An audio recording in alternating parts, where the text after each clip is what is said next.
오늘은 베드로전서 1장 1절과 2절 말씀을 함께 나눠보겠습니다. 제가 봉독해 드리겠습니다. 예수 그리스도의 사도 베드로는 본도, 갈라디아, 갑바도기아, 아시아와 비두니아에 흩어진 나그네, 곧 하나님 아버지의 미리하심을 따라 성령의 거룩하게 하심으로 순종함과 예수 그리스도의 핏부림을 얻기 위하여 택하심을 받은 자들에게 편지하노니 은혜와 평강이 너희에게 더욱 많을지어다. 아멘. 베드로 전서는 사도 베드로가 쓴 편지입니다. 그런데 오늘 본문 2절을 보면 그 편지의 대상은 택하심을 입은 자들로서 본도, 갈라디아, 갑바도기아, 아시아와 비두니아에 흩어진 나그네라고 밝히고 있습니다. 아시아는 지금의 투르키의 서남부 지역이며 비두니아, 본도, 갈라디아, 갑바도기아는 서쪽에서 시작하여 동쪽에 이르기까지 투르키의 북부 전체를 망라하는 지역입니다. 그 중에서 갈라디아와 갑바도기아는 남북으로 길게 뻗어 있어서 특히 동부 지역 대부분을 차지합니다. 베드로 전서는 바로 이 지역에 사는 그리스도인들에게 편지를 쓴 것입니다. 그런데 이들을 가리켜 1절은 흩어진 나그네라고 말하고 있습니다.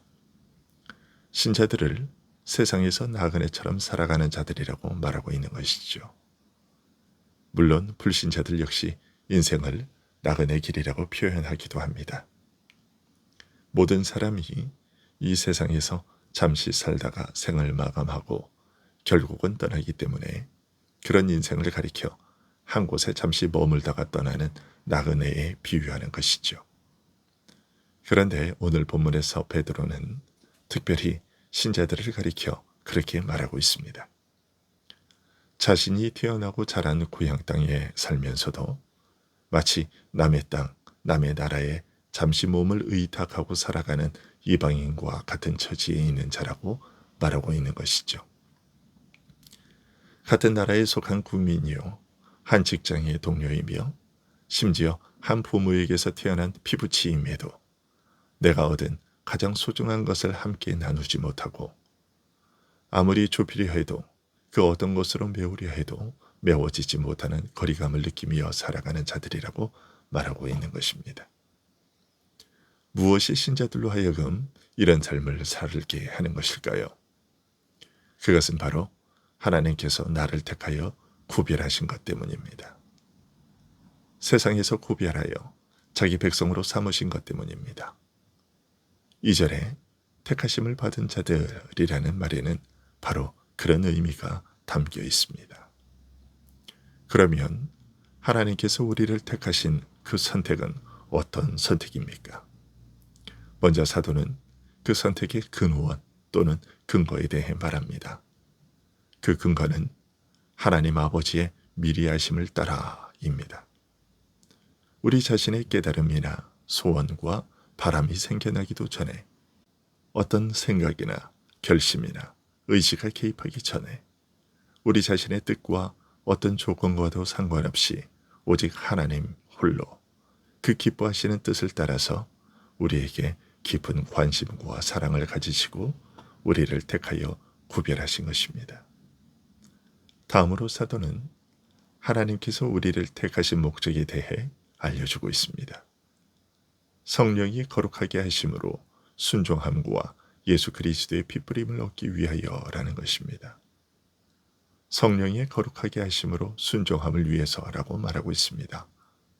우리로 하여금 순종하게 하기 위해서라고 선택의 목적을 밝히면서 이것이 성령의 거룩하게 하심으로 이루어지는 일이라고 알려주고 있는 것이죠.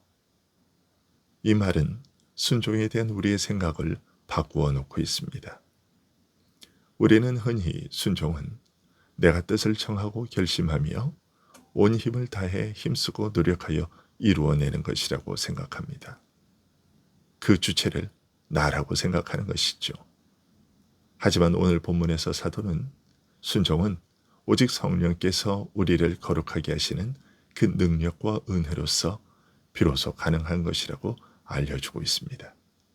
즉 순종할 수 없는 우리로 하여금 순종하게 하시는 은혜에 대해 말하고자 하는 것입니다. 2절에 성령이 거룩하게 하심이라는 말은 아무리 결심하고 혼신의 힘을 다해도 순종할 수 없는 우리인데, 그런 우리가 순종할 수 있게 된 것은 성령의 은혜로운 역사로 가능하게 된다는 것입니다. 그리고 또 하나의 이유를 알려주고 있는데요. 예수 그리스도의 피뿌림을 얻기 위하여라고 알려주고 있습니다.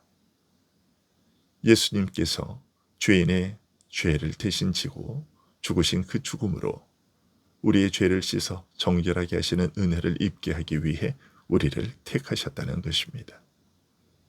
바로 앞에서 성령께서 우리를 거룩하게 하시는 역사로 말미암아 순종할 수 없는 우리로 하여금 순종하게 하시는 은혜에 대해 말했는데요.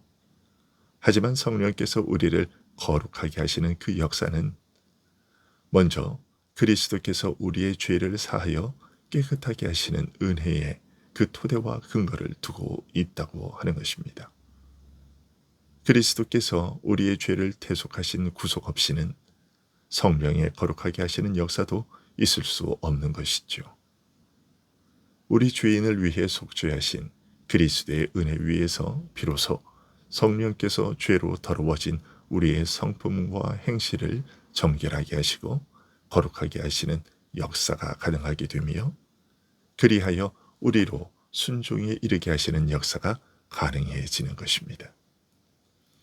베드로전서는 험악한 세상에서 너무 낯설어하며 마음 둘 곳이 없어 마치 잠시 머물다가 떠나는 나그네처럼 살아가는 우리 신자들에게 무엇을 붙들고 살아가야 할 것인지, 갖가지 시험과 환난으로 근심하며 지내는 가운데서 무엇을 위로와 소망으로 삼아야 할 것인지를 가르쳐주고 있는 말씀입니다. 첫 인사말에서 그 핵심을 알리되 우리로 하여금 그리스도의 피뿌림을 받아 죄에서 정결함을 얻게 하시고 성령의 거룩하게 하시는 역사로 말미암아 순종에 이르게 하시는 은혜라고 밝히고 있는 것입니다. 이 목적을 위해 우리를 택하신 하나님의 은혜로운 뜻을 항상 생각하고 살아가야 한다는 것을 가르쳐주고 있는 것이죠.